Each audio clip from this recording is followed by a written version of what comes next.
The role of the supernatural in religion is quite obvious, but does it have a place in the life of the logical thinker? Let's talk about that.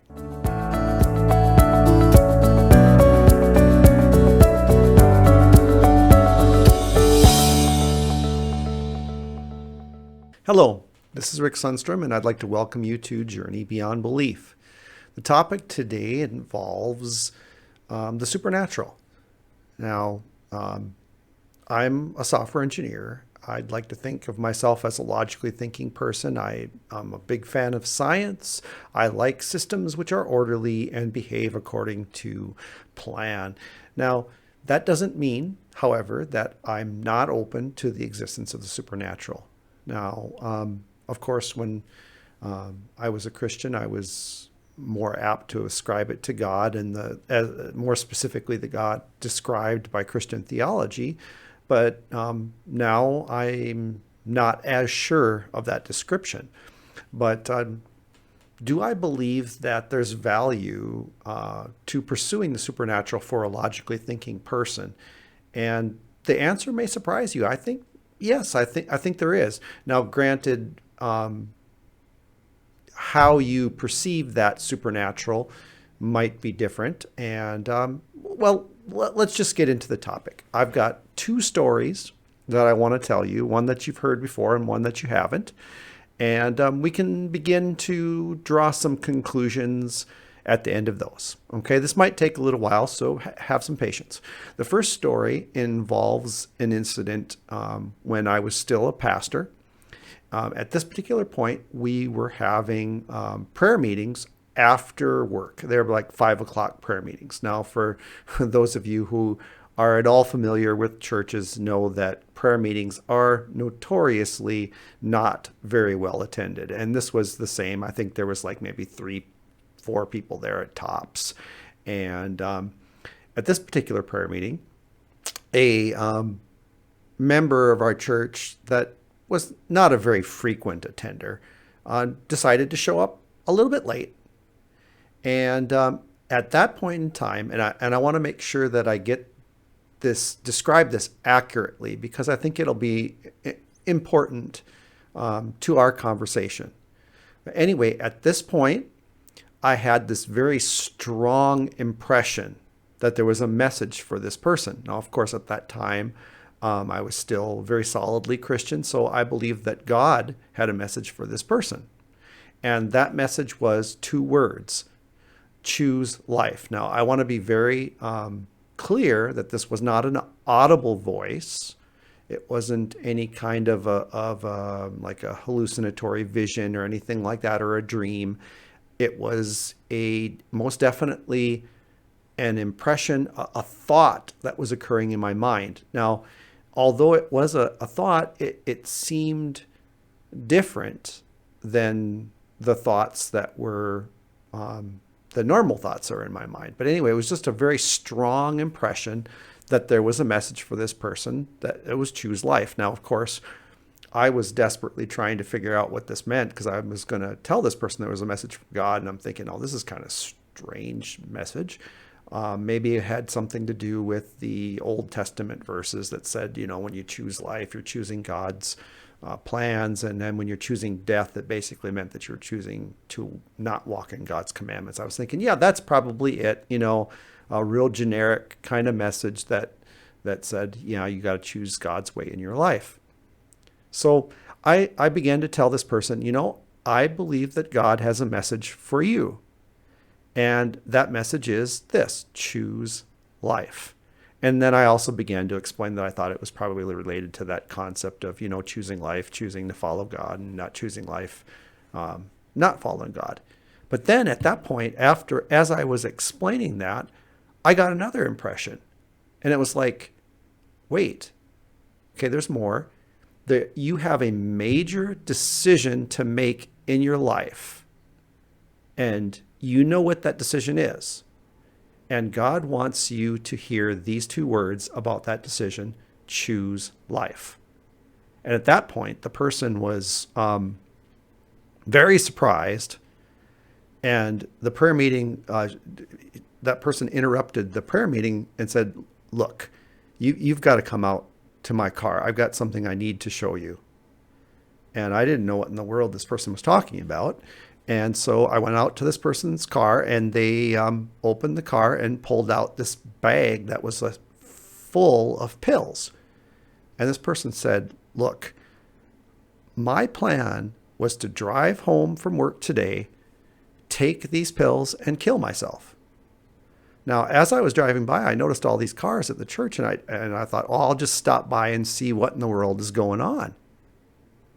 And now I'm not going to kill myself. And this person then gave those pills to me. Needless to say, this boggled my mind. It was definitely an experience that I will remember. Okay. Now, fast forward in time, I want to tell you the second story that I promised I was going to tell you too. And this one you've heard before.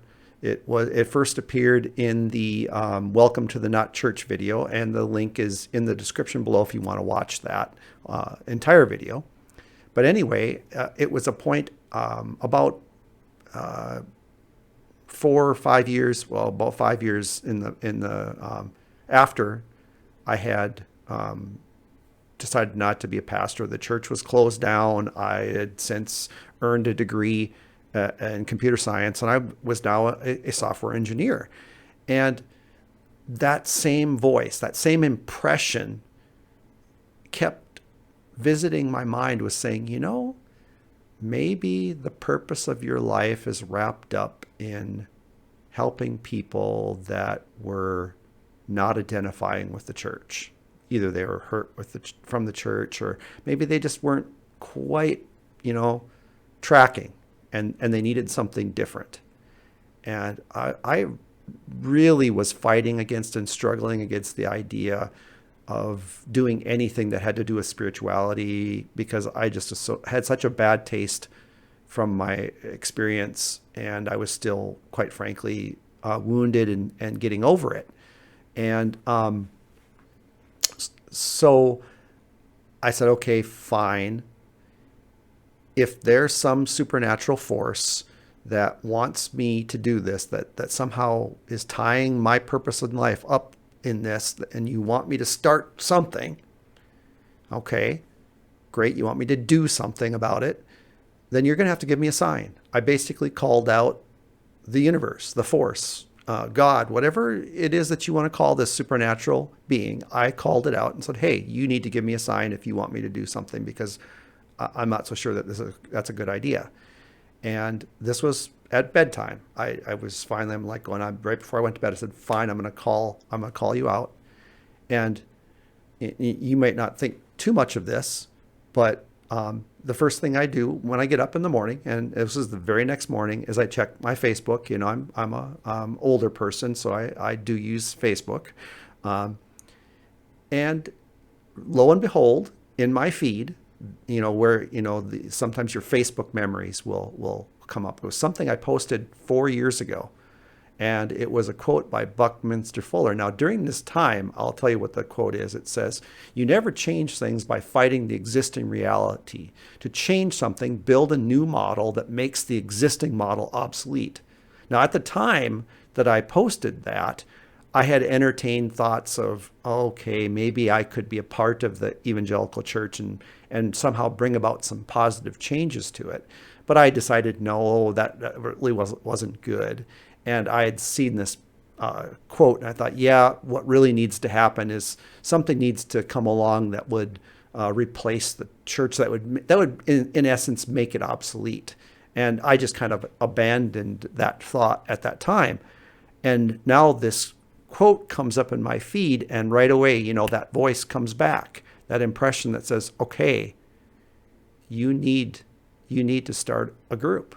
You need to start a group. You were hurt by the church. You're not the only one.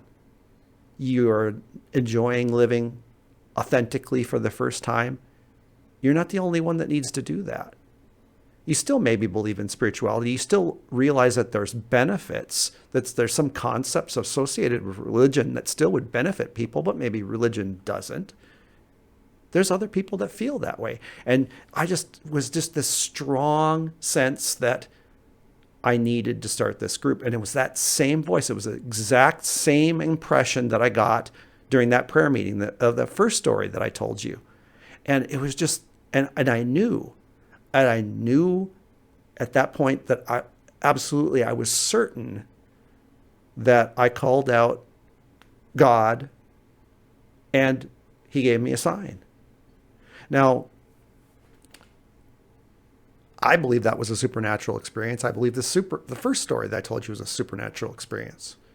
Now, wow. And of course, I went on to start Journey Beyond Belief. But let's talk about these stories now. What do you do with them? Now, as a logical person, you may say, well, I question whether or not God spoke to you. And that's fine. I question myself whether or not God spoke to me. I know something out of the normal happened in both of those occasions. Now, I could say I was directed by a supernatural force, something that was beyond my understanding or beyond the understanding of what a scientific explanation would be. Maybe it has something to do with an innate ability humans have to tap into some kind of an energy force. I don't know. Maybe it's something that science could explain to us at some point, but can't explain right now. I don't know. But right now, all I do know is it is beyond the explanation of my logical mind, but yet I know that something happened. And it was something that was valuable, something that saved a person's life in the first story, something I think that changed the course of my life, and I believe will change the course of many people's lives as Journey Beyond Belief continues to grow and influence people. So draw your own conclusions, I guess. If you want to doubt that there's something supernatural and maybe it's an innate human intuition. Maybe you think it's something psychic. I don't know. But I want to encourage you that even though I appreciate logic, I believe in critical thinking, I'm a huge fan of science, there's a benefit, I think, to remaining open to spiritual practices, a benefit to that force, the inner voice, your intuition, God, whatever you want to believe that it is, guiding you in a way that will help to make the world around you a better place to be, to make you a better person and to make the people around you better as well. I think it's worthwhile.